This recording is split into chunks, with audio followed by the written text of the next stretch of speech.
Run, river, run, run through the hills.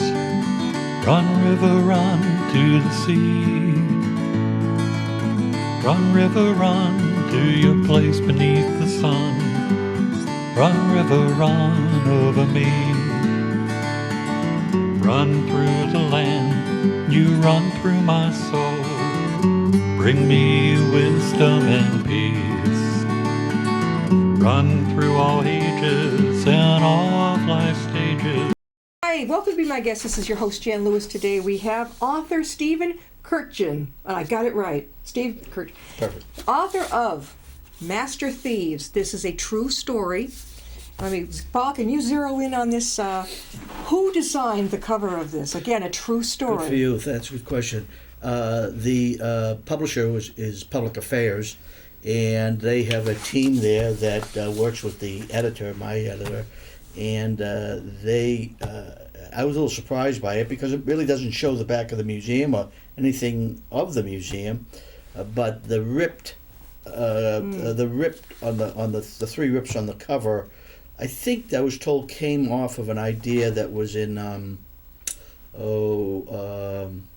what's that Da Vinci Code. There's a rip on that cover, and they expanded it, and it's perfect. It's perfect. And it says, the Boston gangsters who pulled off the world's greatest art heist. Mm-hmm. This is what Master Thieves is about. And Steve wrote this book. When did you start writing it? Well, I wrote it really in 2014. Yeah. We had a deadline of 2015 for the 25th anniversary. What the story is about is the theft from the Isabella Stewart Gardner Museum in Boston on the Fens, which is it's a magnificent building, a 4-story building, right at the Fens and Park Drive, and in a side street called Palace Road. A little bit up from Palace Road is Boston Latin School, which is the high school that I graduated from. You went to Boston Latin? Yeah, and I'm a Latin school graduate, and I knew the museum was there growing up. And my dad is a commercial artist, and his two cousins played piano, and they had concerts inside the museum.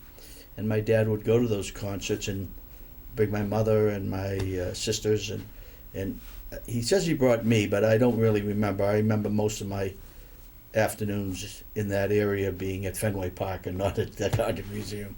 But I got on the story in the mid-'90s. The theft took place March 18th, 1990, early morning hours, right after the holy holiday of St. Patrick's Day in Boston.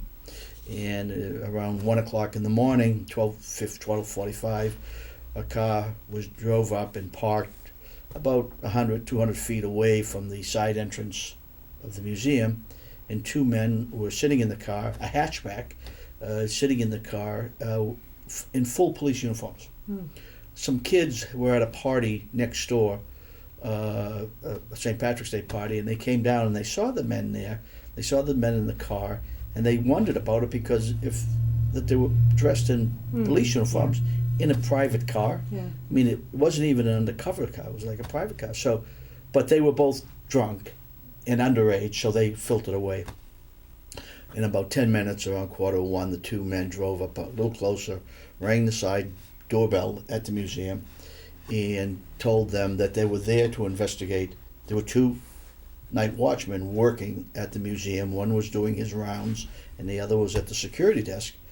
And the men said, "We're here to investigate the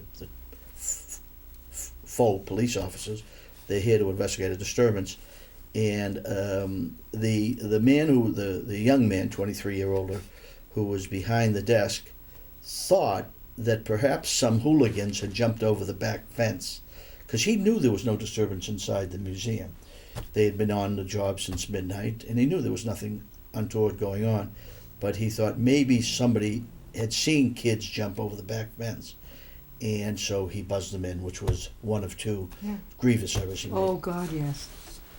And what gets me is just what you said, the grievous error part of it. Why didn't he have a clue that something, this was odd that somebody would even do that? Yeah, well, there's been a lot of that, that line of questioning goes to the possibility of complicity by that young man, 23 or older. Truly, the feds have given him the third degree. They've given him 2 lie detector tests. from what I know, he's passed them well enough that he's not considered a suspect. But he does other curious things that night that has them continuing to look at him. He shows no signs of extraordinary wealth. But the bad guys, if he was complicit, the bad guys could easily have promised him the world. And, he's a kid, 23-year-old, or maybe a little bit of a wise guy. Maybe he was clever enough to hide it, huh? My sense is that No? if he was complicit, they promised him the world and they gave him nothing. And therefore, he's in a very ticklish position. Yeah. I don't think he even knows much about them if he was complicit. Certainly no one knows exactly who they were. But didn't he see these things? The audience hasn't read, a lot of people. But certainly they must have seen these things going out the door. Well, what happened was they came in and they said to him, and he was behind the security desk, and the first thing they said is, how many other night watchmen are here tonight, are working tonight? And he said one other, and they said to him, call him down. And he got on the radio and called the other night watchman who had never worked a shift before. This was the first night he had worked a shift. He called him down, and in the interim, as he's making his way down from the third floor, I think, down to the first floor night watch desk, the security desk, they say to the young man who's behind the desk, you look familiar. Do we have a warrant out for you? Now, he knows there's no warrant for him. Yeah. He's never been arrested in Boston or in Massachusetts, so he's only been here for a year, so he knows there's no warrant. But he thinks that they are mistaking him for someone whom there is a warrant. And he has a very crucial decision to make. They ask him to step away from the desk and come out to where they are in front of the desk. And he decides to do it. You say, how could he be so dumb to make this mistake? Well, on the letting them in, he just thought that there were hooligans in the back, that he didn't see them because there were 4 cameras, that a closed circuit TV system that he could see the screen, and there was nothing going on, but he didn't have a camera in the back. Now they're telling him to step out of the desk. The problem is, at the desk is the only alarm to the outside world. There's only one button that the museum had to tell their private security company that they had on a retainer that there's a problem here. And it was right where he was seated. So by standing up and stepping away from it, he totally nullifies the security system. That the rudimentary that it is, he totally nullifies it. So he steps away, and the first thing they know, they turn him around, put handcuffs on him. The second night watchman walks in and says, what's going on? And they do the same thing to him. But I know, but didn't they say to him, do we have a warrant for your arrest too? No, it was just the first Just the first one. They didn't need to. Because the second one really he probably doesn't even know where the night bell, the alarm bell is. That's a conjecture. But the first one knew. Yeah. And he willfully stepped away. Why did he do that? Why would he step away? Well, it goes to a little bit of his attitude and what his interests were. Naivete too? Well, let's hope. Yeah. He's a rock and roller. He had a small group, pretty good group, playing pretty good sounds, playing in some of the seedier bars in Boston. And they were acolytes of the Grateful Dead. And that night, and this is now early Sunday morning, the Grateful Dead was playing Sunday night and Monday night, but they were playing Sunday night in Hartford, Connecticut. And that night watchman had a ticket to that concert, and he didn't want to miss it. And he's savvy enough to know that if he tells the cops, no, you got the wrong guy, they may not buy it, and they may lock him up for the night. And he would not get in front of a judge until Monday, missing the concert. So in his mind, he said, I better do what they say. And they look like cops.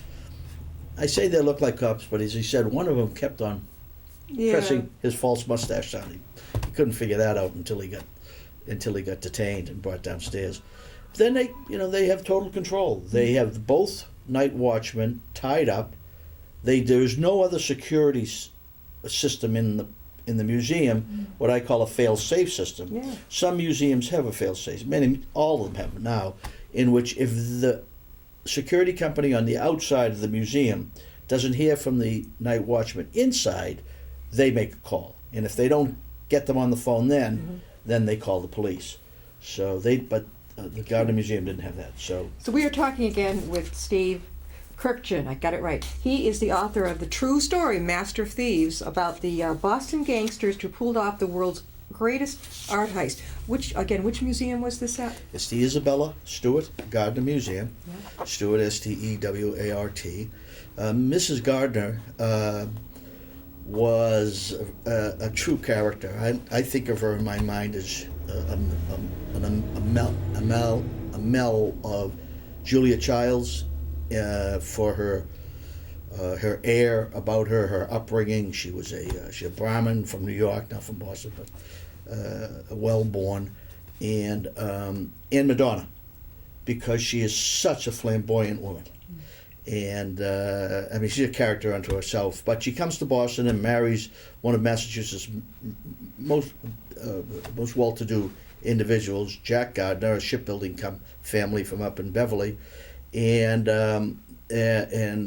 they have one child, a boy.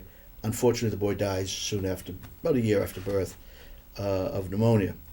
And Jack Gardner, being a wonderful guy, he decides to give in to his wife's interests, of world travel. She loves art and she loves to travel. So they go on the 7 seas, and they travel all over the world. Not just once, twice, 3, 4, 5 times. And wherever she goes, she buys art. And not just portraits, not just paintings, but tapestry, antiques, statuary. And she then starts to realize, as she learns, she's a smart woman, she sees that the greatest civilizations of the earth that she's visiting, whether they're past or present, she sees they're great. They were great not just for their political or military might. They were also great mostly great. They're remembered for their artistic achievements. So what she believes is we've got to bring this art back to America and show America this is how to become an extraordinary civilization. But she realizes that America doesn't really have an American tradition of art. So she wanted to instill that. She wanted to inspire that of us, let's say our parents, our grandparents. So when the museum opened in 1903, Jack Gardner passed away of a stroke in 1890s, and she came in off the road. I mean, she was already a notable personality in Boston, but not for the political life, but for the intellectuals, the writers, certainly the artists. And what she wanted to do, that museum that opened in 1903, she stayed with the contractor, the architect, the builders, the stonemasons. She was with them every step of the way.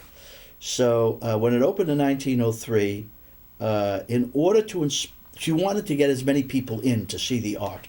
She had no charge. It was free of charge. You could give a donation, fine, and that stayed in place for decades. And all the art there was what she and her husband had found on their trips. Yeah, and then she commissioned someone, and she stayed alive until the mid-20s, and she commissioned somebody who was an extraordinary art appreciator, a gentleman named Bernard Berenson, Latin school and Harvard, and he would be out, and other people would be out looking for her. They found Rembrandt's and the Vermeer, and she got it at not bottom level price, but it was available. Sure. And she knew what she liked, and she wanted to get an array of artwork that covered every great civilization. So when it opened in 1903, it was the largest private collection of art in America. Later we had, and the MFA was already started. The MFA was not in the neighborhood. The MFA is right around the corner from it. The Boston Museum of Fine Arts. We have a wonderful art museum right here in Worcester too. Oh my God! Of course you do. Oh. Of course. And there was a theft there in the 1970s that was memorable and terrible. But thank God, they got their artwork back. But I like to capture or show the museum's collection this way. When you go to the Boston Public Library, there's a statue, big statue, right outside its Dartmouth Street entrance, of a woman in tunic, with a palette, artistic palette, and under she, it's to celebrate artistic achievement. And under she are 8 names of artists of the ages. 6 of those artists have their works on display at the Gardner Museum. There you go. So what a rich collection she got, and she got it for us to inspire us. How many pieces? I'm not going to spoil it, but how many pieces went out the door that day? Good for you. 13. 13 pieces, and among the pieces were some that just doesn't make any sense. Really, and understand we're talking about the greatest art theft in history, and that sentence is encased in superlatives. This is history. Yeah. This is not just this century or last. And these guys were sharp. They knew. Well, knew what they were doing, but I think they knew what they were doing to a point. Yeah. And that's to pull it off. But the way they treated the artwork that they took, there are 3 Rembrandts, 2 very big Rembrandts. Rembrandt's only seascape. He only painted the sea once. And that painting was on exhibit on the 2nd floor Dutch room of the Gardner Museum. It's a storm of the Sea of Galilee. And it shows Christ in a boat with his apostles looking terrified because a storm is ripping up the ocean, ripping up the Sea of Galilee, and Christ has this perfect repose, and it looks like he's assuring them we're going to be fine. There's the spray that's painted is so vivid. I like to say this. I like to say that he didn't have to paint the sea again. Yeah. He had gotten it perfect this one time. Rembrandt loved that paint. I also say liked the painting so much. You can see in prints of it, Rembrandt painted himself. Yeah. At the front of the boat. Steve, you've got some other interesting parts of your background. You worked at the Boston Globe. Yes. What were you doing there? Well, I had a great career at the Globe. I'm a Boston boy, and I grew up in Boston, great in Dorchester, Boston, and enjoyed all the great wonders of growing up in Boston, from Ted Williams to the sports teams to Latin school, colleges, Boston University. Yeah, a lot going on. And Suffolk University Law School. And I loved writing, and my mother, God love her, was a librarian for the Boston Herald and the competition to the Globe. Yeah. And she said to me, you like to write, wonderful field of being a journalist, but you're not going to make enough money.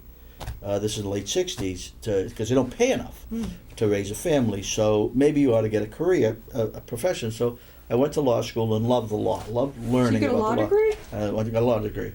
But in the summer of '69, when I was going to my last year of law school, while I had gotten a job at the Globe, writing, my main function was covering the Vietnam War protests at the time. In the summer of '69, I covered Senator Kennedy's accident on Chappaquiddick in July, and the next month, I was told to take a week off because you had to take a week off. I didn't want to take a week off. They said, you got to take a week off for vacation. I said, gee, what's this rock and roll festival that's going on out there? Woodstock. So I went and covered Woodstock. I was too young. wouldn't have been allowed to go. No. But did you go? I went and I You covered. didn't? And I covered for the Globe. Are you a boomer? Are you a little bit the next generation up? Yeah, a little older. And you went and covered that mess? Yeah, it was wonderful. It was. Did you stay there? Oh, 4 days, 5 days, loved it. How did you stay? I mean, I don't even know if I could have stood it. Yeah, it was fine. It was what you do as a reporter. You just Yeah, get but I mean, the bathroom situation Oh, was don't terrible. worry, it'll be fine. So I'm a boy. Don't forget, boys are different. they can adjust.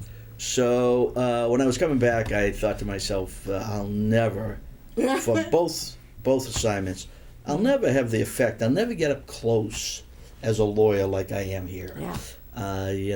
And so I stayed in the law. Yeah. And the next year, the Globe started the Globe Spotlight Team, which is an investigative unit, and it was committed to covering big stuff that no one was going to break unless a newspaper like an independent institution like the Globe got onto the story.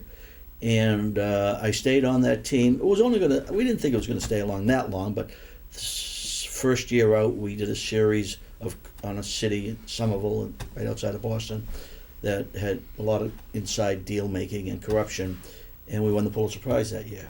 So I bet that really surprised you. I was about 25 years, 26 years Your old. parents must have been so proud. Yeah, it was great. It was Do you great. still work for the Globe? Or don't? I retired in 07 after You 40. retired? Yeah, after Now, 40 years. this book, Master Thieves, before we forget, how can people go about getting your book?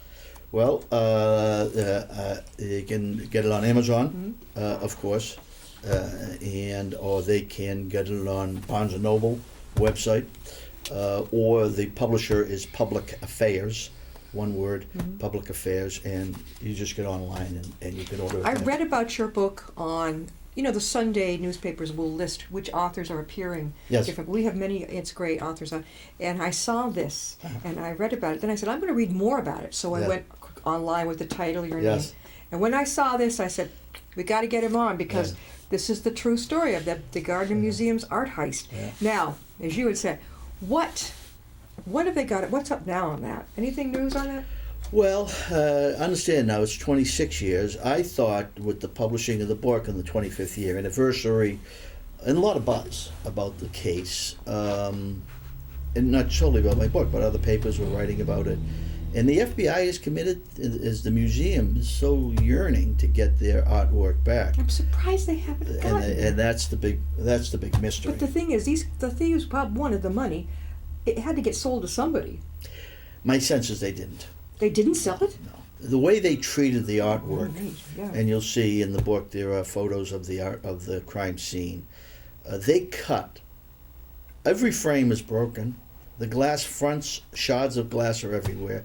They cut canvases out of the backings. They brutalized the art. So you mean that they may have done this for nothing, for money for them? Not.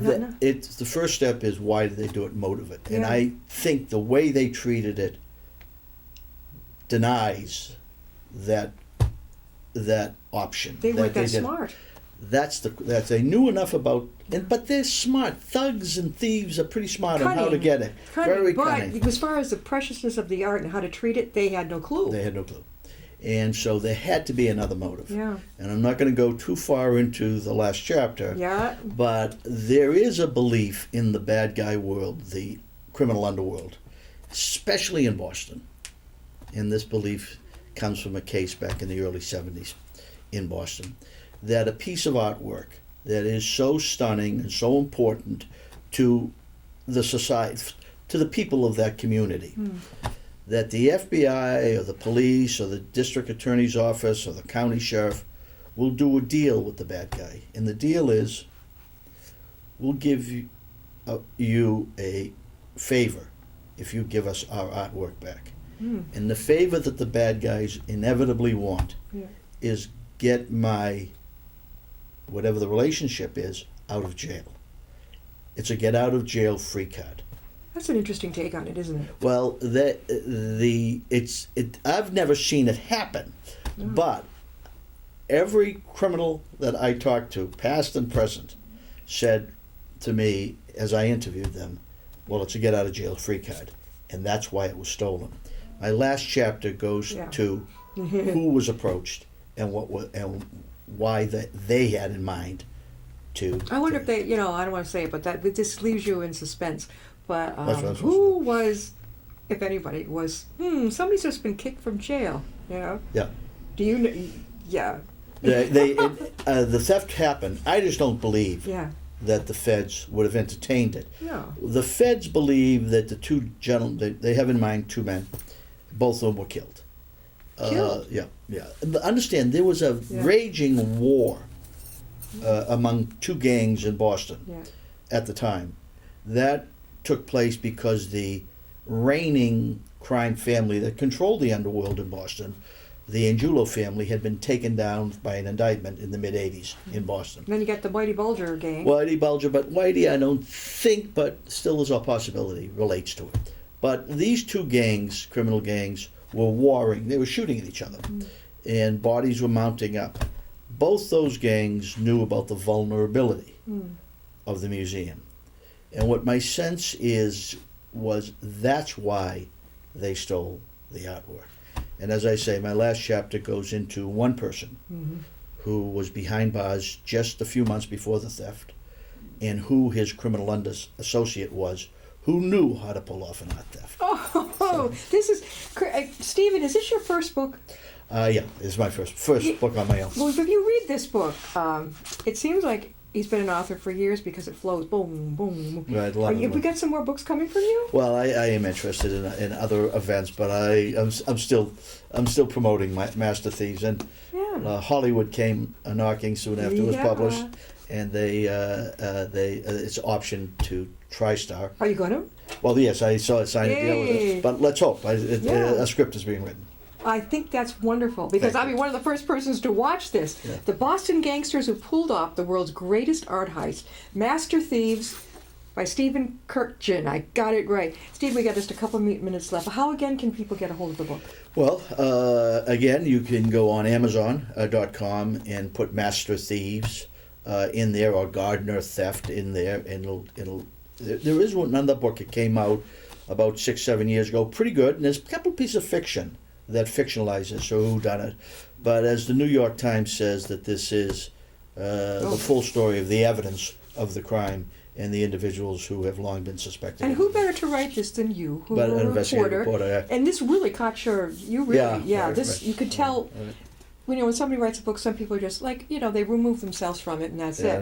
Not you. No. Well, look, listen, the Spotlight team that I helped found in 1971, it went on to break the two biggest stories, what I think, in our generation in Boston. One was that Whitey Bulger, a name you're familiar with, everyone has heard that name, that Whitey Bulger was able to rise as a criminal boss in Boston because he had a secret relationship with the FBI. That secret relationship was broken by the Globe Spotlight team in 1988. And he really did have that, huh? Oh, undoubtedly. Was it basically to protect his gang? It was for him to give information to the feds. He wouldn't give very good I'm surprised information. he's alive. I would think they'd Well, be shocked. he's 85 years. I know, that's true. I mean, But he was a rat, right? well, Oh! he was an informant, as they say. The second major scandal, which I think it still perpetuates, is the renown of the team, is the clergy abuse scandal. Yeah. Whoa, That resulted in the script in now movie and Oscar-winning movie. Well, that was broken by the Globe Spotlight team in 2002. I was fortunate enough to be asked to join the team after the first story broke, and I did great. I helped in furthering that investigation. I just wanted the next book to come along. Yeah, but none of these would have been done had it not been for an investigative team on an independent newspapers. And my emphasis is that newspapers, this kind of work only gets done by newspapers. And to see newspapers losing their dominance in the media is really problematic, because nowhere else, you to be convinced that there's something bad going on, whether it's a scandal within the church or within the FBI, or that our schools are losing, aren't educating, hospitals aren't treating patients as they could have in our community. The only place you can get that and be convinced by the reporting is a newspaper. And to think that they're losing I love it. I have every Sunday I get a couple of big fat ones, locally. It's the Telegram, the Metro West, so once in a blue moon, the Globe. But I will keep track of, that's how I found you. I'll keep track of different things. That person looks fantastic, very interesting. Yeah, a wide variety of people on, not right. just, I've had a lot of authors on. There tends to be a real tsunami of authors after the, you ought to go, in July up at the Danversport Yacht Club. You would love it. They have a humongous New England Authors Expo. Oh, I'll think about it. Oh, yeah, in July, the Danversport Yacht Club. And we make the journey up there. I go, Yes. oh my God. Humongous ballroom Yes. filled with authors of different Now, I haven't seen this though. Different genres. Yeah. I think then you're looking out onto the yachts. You could have Wonderful. You could eat downstairs. Wonderful venue. Oh, you gotta go, Stephen. See you thanks. there, Jen. Yes. Oh, I'll be there. I'm going to see you behind the table. We'll see you next time. I'll be my guest. Thank you very much.